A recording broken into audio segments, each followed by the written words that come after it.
The nonfiction book itself, which is called Nickel and Dimed, in parentheses, Not Getting By in America, is a fantastic book. And the book is great and was very successful. And the way that we've been approaching the play is that it takes place textually after Barbara has written the book.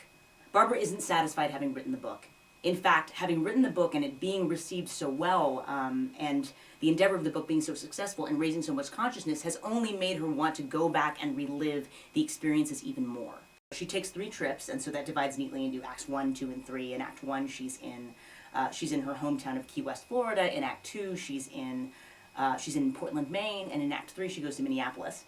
And in the first act ends with her revealing to one of the other women that she works with that she's a writer, and the way that it's written, she expects a response. She expects the woman to be impressed, and instead the woman feels a little bit used. She has asked people to invest in her as a person and a co-worker in a little bit of an unfair way, because the other woman and the other people that she works with have to go on, and she has that out. And the thing that her boyfriend has been saying to her the whole time, and her daughter and a couple of other people in her life, is that maybe at the end of the day, conducting human fieldwork in the way that she does isn't as okay as she thought it was going to be at the beginning.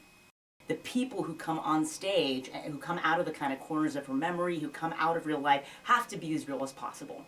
We've tried to give them as much physically to do, as much work to do on stage as possible. Throughout Act 2, where Barbara works for a maid service with a couple of other maids, and there's a team of 4 that works on a large house, there are long stretches of time where you're watching them literally clean the set.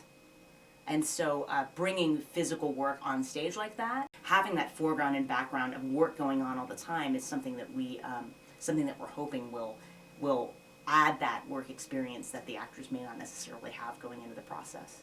The event of watching the show isn't just about watching her go through these places, but watching her process the journey that she took and what it means to her.